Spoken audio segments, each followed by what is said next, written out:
कचरे का डिब्बा लक्ष्मी सर कचरे का डिब्बा ये लक्ष्मी है। Guys, udah pada nonton kan film yang lagi viral ini? Atau ada yang belum? Keren banget sih, beneran. Film India bergenre thriller ini emang super plot twist banget. Aku aja sampai tercengang-cengang, apalagi sama endingnya. Cuma alurnya emang campur-campur banget, maju mundur gitu. Sebagian besar penonton pasti dibikin bingung deh. Nah, di sini aku bakal urutin kronologi peristiwa secara jelas ya. Ada 7 poin utama alur ceritanya. Yang pertama, Selvam bercukur di salon tempat Maharaja bekerja. Jadi awalnya tuh konflik dimulai saat Selvam datang ke salon tempat Maharaja bekerja. Waktu itu, Selvam disuruh istrinya bercukur karena akan merayakan ulang tahun anak mereka yang bernama Amu. Si Selvam ini aslinya adalah perampok rumah bareng temennya bernama Sabari. Pas di salon, ia dikabari bahwa perampokan yang mereka lakukan diberitakan di surat kabar. Setelah selesai menelepon, Selvam melihat Maharaja berdiri di belakangnya dan mengira pria itu mendengarkan percakapan mereka. Selvam udah gelisah banget nih. Selesai cukur, kalau emas Selvam yang niatnya untuk hadiah putrinya ketinggalan di salon. Maharaja, si pria baik hati, ingin mengembalikan kalung itu. Datanglah ia ke rumah Selvam. Gak taunya, di belakang Maharaja diikuti rombongan polisi. Disinilah titik kesalahpahaman terjadi. Selvam mengira Maharaja lah yang telah melaporkannya ke polisi. Padahal Maharaja nggak tahu apa-apa. Cuma kebetulan aja para polisi datangnya barengan sama Maharaja. Selvam ditangkap, dan mulai sejak itu ia berjanji akan membalas dendamnya pada Maharaja. Yang kedua, Maharaja datangi rumah istri Selvam dan terjadi kecelakaan. Ingat kan adegan pembuka di film ini? Pas Maharaja beli mainan tapi nggak ditampilkan secara lengkap. Nah, kisah lengkapnya baru terungkap di ujung film. Usai Selvam ditangkap polisi, Maharaja beserta istri dan anaknya, Jyoti, yang masih balita datang ke rumah istri Selvam. Di sana juga ada Amu, anak Selvam. Tujuan Maharaja mengunjungi istri Selvam adalah untuk mengembalikan perhiasan yang seharusnya menjadi kado ulang tahun untuk Amu dari Selvam. Namun istri Selvam menolaknya, karena udah saking bencinya pada suaminya itu. Sebagai gantinya, istri Maharaja meminta suaminya membelikan boneka di toko tepat seberang rumah istri Selvam. Saat itulah sebuah truk menabrak rumah istri Selvam. Istri Maharaja dan istri Selvam tewas karena kecelakaan itu. Begitu juga Jyoti.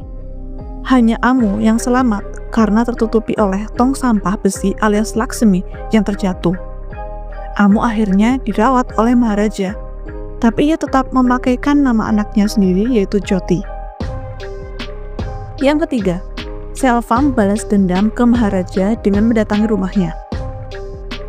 Setelah bebas, Selvam bersama Nalasivam dan Dana alias komplotan barunya datang ke rumah Maharaja dengan tujuan membunuh pria itu untuk balas dendam. Namun rupanya, Jyoti alias Amu yang baru pulang dari pelatihan beberapa hari lebih dulu sampai di rumah. Saat bersembunyi, Nalasivam dan Dana yang melihat Jyoti berganti pakaian langsung terdorong birahinya. Atas persetujuan Selvam, Nalasivam pun akhirnya memerkosa Jyoti. Saat itu, tentu saja Selvam tidak tahu bahwa Jyoti sesungguhnya adalah Amu, anak kandungnya sendiri. Tak hanya memerkosa, Nalasivam dan Dana juga Selvam menganiaya Jyoti hingga gadis malang itu babak belur. Aduh, kasihan banget sumpah manusia-manusia biadab. Karena sudah menunggu lama, tapi Maharaja nggak pulang-pulang juga, akhirnya mereka bertiga pergi dan meninggalkan Jyoti begitu saja. Ternyata Maharaja tuh pulang telat karena harus membeli sepatu yang diminta oleh Jyoti. Sesampainya di rumah, Maharaja histeris melihat Jyoti yang terkapar dan langsung membawanya ke rumah sakit. Di rumah sakit, Jyoti meminta ayahnya untuk mencari pelaku pemerkosa dan menganiayanya agar ia bisa bertemu mereka. Di sini kita juga melihat bahwa tong sampah Laksmi sebenarnya tidak hilang, melainkan disembunyikan Maharaja di bawah ranjang Jyoti di rumah sakit. Yang keempat, Maharaja membunuh Dana. Korban pertama Maharaja adalah Dana.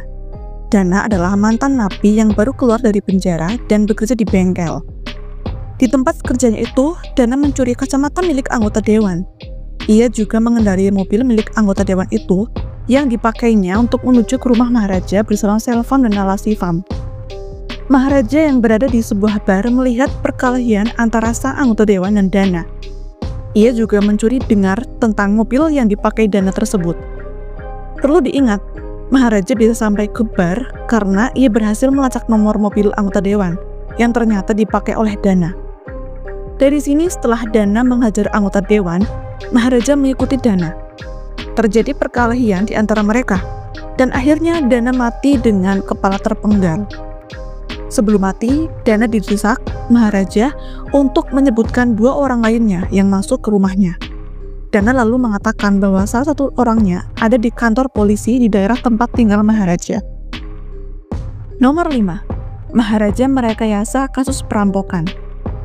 Berbekal informasi dari Dana, Maharaja lantas merekayasa kasus perampokan di rumahnya. Ia merusak rumahnya sendiri hingga pingsan. Ia terbangun setelah mendengar suara gelas jatuh akibat tersenggol ular. Dari sini, ia lantas datang ke kantor polisi dan melaporkan kehilangan Laksmi. Ia juga berbohong dengan mengatakan bahwa Laksmi harus ditemukan sebelum Jyoti pulang dari pelatihan. Padahal saat itu, Jyoti tengah dirawat di rumah sakit.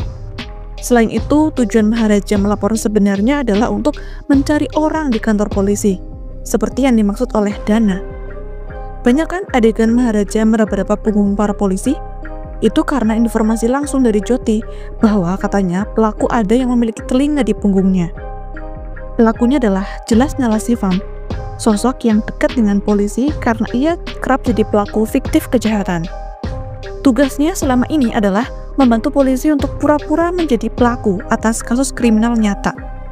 Ia akan dibebaskan oleh polisi setelah beberapa saat di penjara. Tentu saja, ia akan mendapat imbalan untuk pura-pura menjadi tersangka.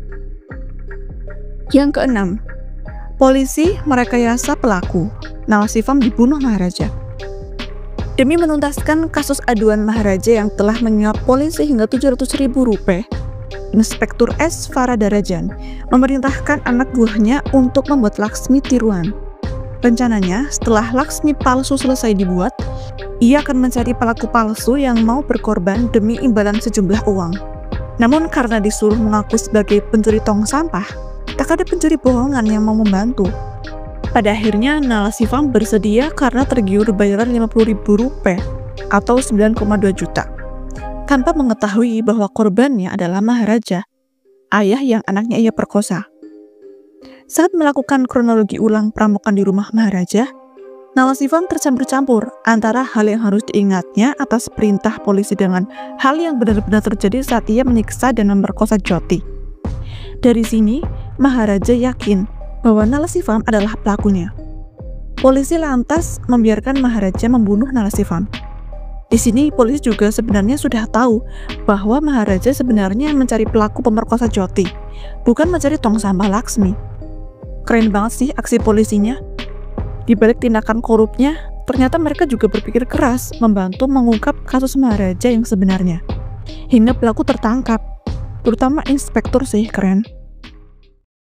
Yang ketujuh, Selvam mengetahui fakta bahwa Jyoti ternyata anaknya.